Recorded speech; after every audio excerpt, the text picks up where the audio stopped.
Welcome back to my channel. আশা করব তোমরা সবাই খুব খুব ভালো আছো।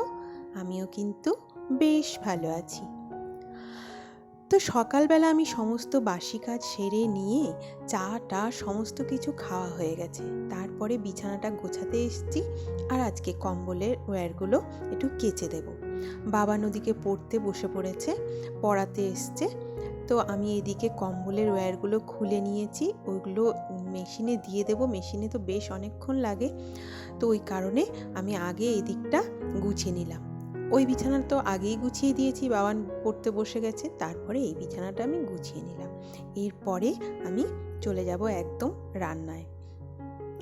বাবানের স্কুল আছে, ওর স্কুল আছে, তো আমি চটপট করে একদম রান্না আর টিফিন সেরে নেব। এই দেখো ছোট্ট হাঁড়িটাতে ভাত বসিয়ে দিলাম, শুধু বাবানের জন্য, একার জন্যে, কারণ আজকে সোমবার, আমি তো খাবো না, তো ওই কারণে এই ছোট্ট হাঁড়ির মধ্যেই হয়ে যাবে ভাত। আর ওইদিকে ডাল দিয়ে দিলাম, আর চাল ধোয়া আর ডাল ধোয়া জলটা কিন্তু আমি রেখে দিয়েছি।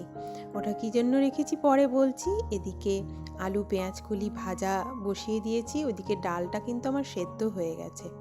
ওইটা আমি একটু পরে ডালটা করে নেব। আলু পেঁয়াজ কলি ভাজাটা হয়ে যাক, ততক্ষণে আমি এগুলো ঢুকিয়ে দিই ওয়াশিং মেশিনে, এগুলো হতে থাক, আর ওইদিকে আমি রান্নাটাও সেরে নিই। দেখো বন্ধুরা, অনেকে বাস্তু টিপস অনেক কিছু মানে, আমিও অনেক বাস্তু টিপস মানি, কিন্তু ভেবে দেখো যে প্রত্যেকটা বাস্তু টিপসের মধ্যে কিন্তু সায়েন্টিফিক কারণ আছে। বাস্তু টিপসে অনেকে বলে এগুলো কুসংস্কার না, প্রত্যেকটা বাস্তু টিপসের মধ্যে সায়েন্টিফিক কারণ আছে, কারণ লুকিয়ে আছে। কি বলো তো, আমি একটা একটা করে তোমাদের উদাহরণ দিচ্ছি। যে এই যে বাস্তু টিপসে লেখা আছে সকালে ঘুম থেকে উঠেই সমস্ত জানলা দরজা খুলে দিতে। এটা কেন বলে বলো তো, জানলা দরজা খুলে দিতে? তাহলে আলো বাতাস ঘরের মধ্যে ঢুকবে, সমস্ত জীবাণু এতে দূর হয়ে যায়। রোদ আমাদের যে কতটা মানে উপকারী জিনিস আমাদের গায়ের জন্য, আমাদের শরীরের জন্য, আমাদের বাড়িঘরের জন্য, জামা কাপড়ের জন্যে সূর্যের আলো, সূর্যের যে রোদটা, তাপটা খুব খুব দরকার বন্ধুরা। এই কারণেই জানলা দরজা খুলে দিতে বলে, যাতে সকালবেলার যে রোদটা ওইটা ঘরবাড়িতে ঢোকে, হাওয়া বাতাস যাতে ঘরের মধ্যে ঢোকে, অক্সিজেন যাতে ভরপুর থাকে ঘরবাড়িতে, তাহলে আমাদের শরীর খারাপ কিন্তু কমে যায়, শরীর খারাপ হয় না। তো এইদিকে দেখো আমি টিফিন বাবানের গুছিয়ে দিচ্ছি, রুটির মধ্যে বাটার মাখিয়ে দিলাম, ওইটা খেতে খুব ভালোবাসে, আর রুটিগুলো না নরমও থাকে, কারণ অনেকক্ষণ পরে তো খাবে, 3-4 ঘন্টা পরে খায়, রুটি নইলে শক্ত ঠান্ডা হয়ে যায়। তো বাটার মাখিয়ে দিলে না রুটিগুলো খুব নরম থাকে। আর বাটারটা এমনি কাঁচা এরম মাখাতে, মানে বাটার মাখানোর পরে কিন্তু উনুনে দেওয়া উচিত না, তাহলে আবার শক্ত হয়ে যাবে। তো এদিকে আমি গ্রিন টি করে নিয়েছি, শুধু ওর জন্যে করেছি, আর আমি টোনারটা আমার শেষ হয়ে গেছে, আমি টোনারটা বানাবো বলে বাটির মধ্যে গ্রিন টিটা রেখে দিয়েছি। ওকে চাটা দিয়ে দিলাম, ও বেরিয়ে পড়বে। বাবানও রেডি হয়ে গেছে, ও বেরিয়ে পড়বে। তারপরে আমি এই দেখো টোনারটা বানিয়ে নিচ্ছি। গ্রিন টি এর মধ্যে হাফটা পাতিলেবুর রস দিয়ে দিলাম, আর একদম 1 চিমটি মধু দিয়ে দিলাম। ব্যাস, আমার টোনার রেডি। এটা শুধু মুখে মেখে দেখো, এটা আমি ডিপে রেখে দেব, বরফ হয়ে যাবে। মুখটা স্নান করার পরে মুখের মধ্যে এটা একটু বরফটা ঘষে নেবে।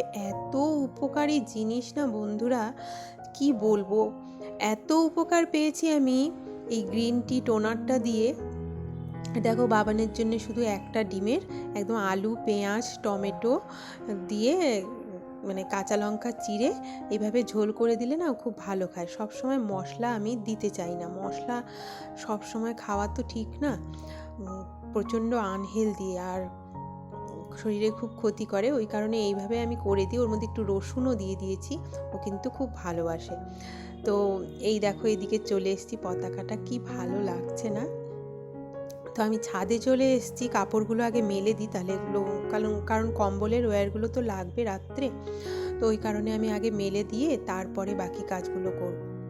আর দেখো না, চাল ধোয়া আর ডাল ধোয়া জলটা যে রাখলাম গাছে দেবো বলে, সেটা আনতে কিন্তু আমি ভুলে গেছি, থাক পরে নিয়ে আসবো। এই দেখো উচ্ছে হয়েছে, কি সুন্দর লাগছে না? এদিকেও হয়েছে 3-4টে, দেখেছো কি সুন্দর লাগছে।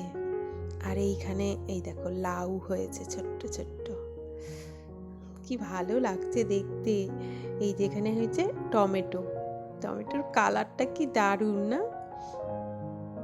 তো চলো জল পরে দেবো, আবার আসবো। 1 ঘন্টার মধ্যেই শুকিয়ে যাবে জামা কাপড়গুলো, হাওয়াও আছে রোদও আছে। চলো ততক্ষণ একটু রূপচর্চা করে নিই। এই দেখো অ্যালোভেরার পাতাটা আমি স্ক্যাল্পে, তারপরে সমস্ত চুলের মধ্যে খুব ভালো করে দিয়ে নেব। চুল এত সিল্কি হয় না এতে। এতে একটুখানি তোমরা চাইলে নারকেল তেলও মেশাতে পারো, কিন্তু আমি নারকেল তেল এখন দেব না।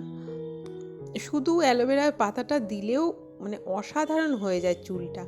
আর পাতাটা এইভাবে দেবে, আবার একটুখানি নখ দিয়ে খুঁটে দেবে, দেখবে আরও কত জেল বেরোবে। আমার তো অসাধারণ লাগে। এটা দিয়ে আমি 0.5 ঘন্টা 45 মিনিট রেখে তারপরে শ্যাম্পু করে নেব। চুল এত সিল্কি হয়ে যায়, হাত যেন সরেই না চুল থেকে। খুব উপকার পাই, আর খুশকি দূর হয়ে যায়।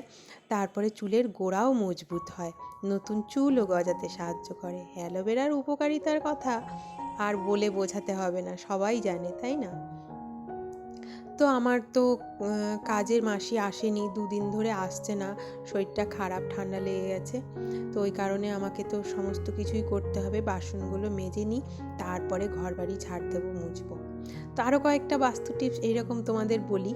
যেমন যে রাত্রে রান্নাঘরে 1 বালতি জল ভরে রাখতে হয়, আর বাথরুমেও 1 বালতি জল ভরে রাখতে হয়। এটা বাস্তু টিপসে আছে। তো এটার সায়েন্টিফিক কারণ তোমাদের বলি।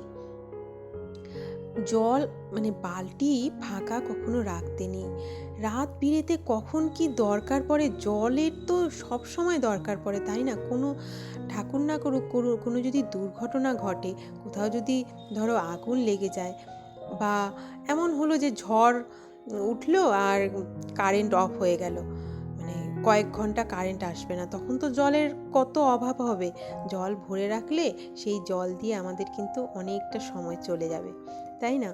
এগুলো হচ্ছে সায়েন্টিফিক কারণ। তা জল কখনো কিন্তু ফাঁকা বালতি রাখতে নেই, এই কারণেই বলে। আরও অনেক কটা আছে, তোমাদেরকে বলবো একটা একটা করে।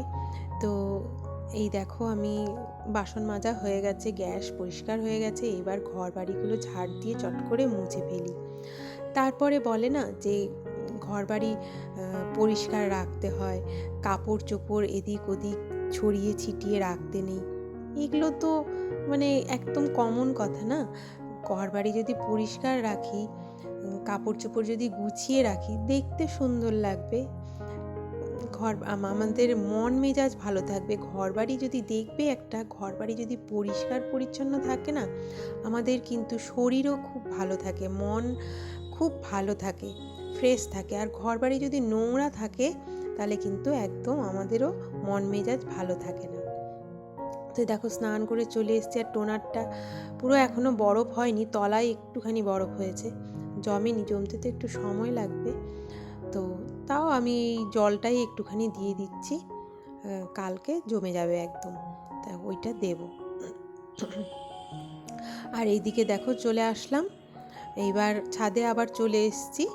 এই চাল ধোয়া ডাল ধোয়া জল, আর ওর মধ্যে চা পাতাও দিয়ে দিয়েছি, গ্রিন টি। আর সকালে যে চা করেছিলাম, চিনি ছাড়া চা করলে সেই চা পাতাটা দেওয়া উচিত। চিনি দেওয়া চা পাতা আর দুধ চা পাতা দেওয়া উচিত না কিন্তু গাছের মধ্যে। তো এই গাছের মধ্যে আমি দিয়ে নিয়ে ফুল তুলে নিয়ে এবার চলে যাব। দেখো তো চলো, একটুখানি ভাবলাম 10 মিনিট দাঁড়িয়ে যাই, তাহলে আমার চুলটাও শুকিয়ে যাবে। চুলটা একটুখানি শুকিয়ে নিই, শ্যাম্পু করেছি তো, নিচে গেলে আর চুলটা শুকোবে না, শুকোবে তাড়াতাড়ি শুকোবে না। দেখো জামা কাপড় সব একদম কড়কড়া হয়ে শুকিয়ে গেছে, কি ভালো লাগছে। জামা কাপড়গুলো ছাদে দিলে শুকিয়ে যায় ঠিকই, কিন্তু ওই যে আবার আরেকবার উঠতে হয়, কে আবার আসবে, ওই কারণে আমি তেতালাতেই মেলে দিই। তো যাই হোক, আজকে যেহেতু এসছি কম্বলের ওয়্যারের সূত্রে, তো আমার সমস্ত জামা কাপড় শুকিয়ে গেছে। তো আমি আজকে চলে আসলাম এইবার এখন পুজো দিতে। তো ঠাকুরের স্নান করিয়ে নিয়েছি, এইবার আমি ভোলে বাবাকে অভিষেক করে নেব। ভোলে বাবা, নন্দী মহারাজ, তারপরে ত্রিশূল আর নাগ দেবতা আর বেলপাতা সব কিছু আমি খুব সুন্দর করে ঘি, মধু, তারপরে কাঁচা দুধের মধ্যে আমি কয়েকটা কালো তিল আর আতপ চাল দিয়ে দিয়েছি। ওইগুলো দিয়ে আমি ভোলে বাবাকে খুব সুন্দর করে স্নান করিয়ে নেব। আর সমানে কিন্তু আমি ওং নমঃ শিবায়, ওং নমঃ শিবায়, ওং নমঃ শিবায় কিন্তু জপ করতেই আছি। তারপরে গঙ্গা জল দিয়ে খুব ভালো করে স্নান করিয়ে আমি তুলে নেব। দেখো খুব সুন্দর করে আমার কিন্তু স্নান করানো হয়ে গেছে। আর সমানে কিন্তু আমি ওং নমঃ শিবায়, ওং নমঃ শিবায় করেই যাচ্ছি। আর গানও করছি, ভোলে বাবার যে গানগুলো আছে সেগুলোও করছি। তারপরে চন্দন পরিয়ে নিলাম। আগে তো গণেশ ঠাকুরকে পরাতে হয়, তারপরে অন্যান্য ঠাকুরকে, তারপরে ভোলে বাবাকে আমি পরিয়ে নিচ্ছি চন্দন। তারপরে সিঁদুর সমস্ত ঠাকুরকে, যাদেরকে দেবদেবী আছে সবাইকে সিঁদুর পরিয়ে নিয়ে তারপরে নাগ দেবতাকেও ত্রিশূলেও আমি সিঁদুর দিয়ে নিয়েছি। তারপরে 5 রকমের ফল দিয়েছি। আমার প্রত্যেক সোমবারে যে 5 রকমের ফল দিতেই হবে এমন না, আমি মানে যখন থাকে বেশিরভাগই হয়ে যায়। ঠাকুরের কাজ জোগাড় ঠাকুরই করে দেয়, আমার ভোলে বাবাই ঠিক জোগাড় করে দেয়। তো যাই হোক, তো আমি পুজো দেখো সেরে নিচ্ছি। ঘিয়ের প্রদীপ আর ওদিকে মোমবাতি জ্বালিয়ে নিয়েছি। সব দিয়ে আমি খুব সুন্দর করে আমি আরতি করে নেব। তারপরে যে ভোলে বাবার যে 108টা নাম আছে সেটাও আমি জপ পড়ব। তো আজকের ভিডিও আমি এখানেই শেষ করব। তোমরা সবাই খুব ভালো থেকো, সুস্থ থেকো। দেখা হচ্ছে নেক্সট ভিডিওতে। যদি আমার ভিডিওটা একটুও ভালো লেগে থাকে তাহলে প্লিজ একটা লাইক দিও আর সাবস্ক্রাইব করে আমার চ্যানেলটির পাশে থেকো প্লিজ। আর দেখা হচ্ছে নেক্সট ভিডিওতে। সবাই খুব ভালো থেকো। Tata, bye bye.